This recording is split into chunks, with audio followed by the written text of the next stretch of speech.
Here's an illusion that dates back to the early 1900s. There are photos of Houdini's contemporaries like Howard Thurston performing the original version of this classic trick. The magician shows us an oddly shaped cabinet. He walks around to give us the view from all sides. It looks just large enough to contain a human being.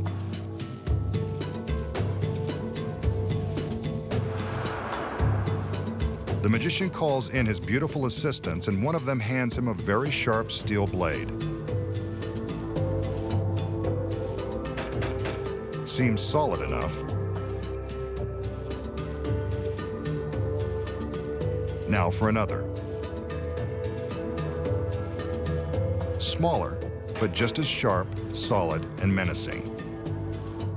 She'll save them for later use. The magician gets some help opening the cabinet.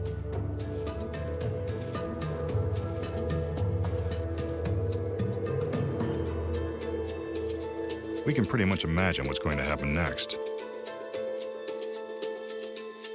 Well, there's a switch. Instead of one of the girls, the magician has climbed inside.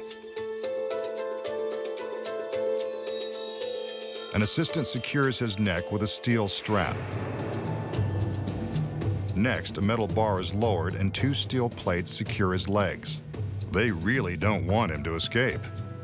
The doors in front of his head are closed, along with the main doors of the cabinet. The assistants now rotate the box so that we can see that the magician has not sneaked out through the back.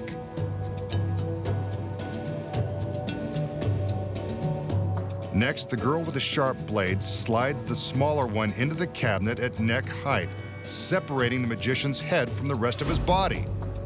There's a painful razor burn. Now for the large blade. She slides it into the box at the magician's waist. After a bit of a struggle. That's one way to reduce your metal. No pain, no gain. We can still see his legs, so we know he hasn't escaped from the cabinet or from serious injury. Yep, there's his head. But his torso has completely vanished.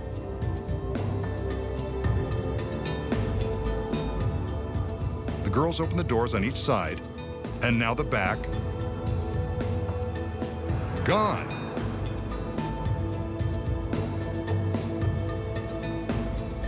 His legs are still there, no middle.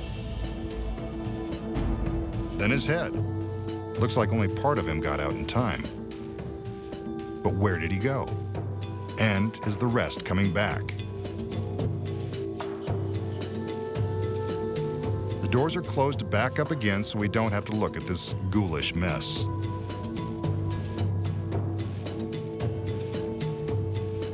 Now the blades are removed. First the big one,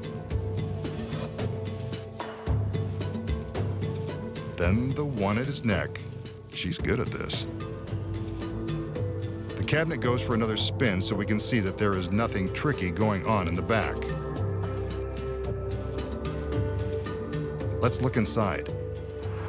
There's his head, and his middle is returned.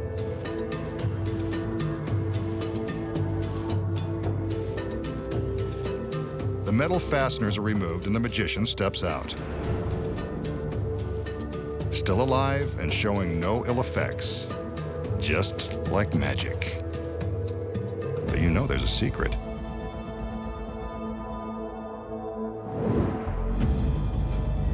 So, how did the magician survive one sharp blade through his neck, one through his gut, and his torso vanishing into the ether? Here are the secrets. First, the magician steps into the cabinet and the doors are closed. Before the first blade is inserted, the magician has already gone to work. Hidden in the top of the cabinet is a phony head, which is flipped down into position. From this view inside the box, you can see the magician reach up to release the fake head. From the front, it looks convincing. When the assistant is sliding the blade through what we think is the magician's neck, it's simply passing just beneath this false head.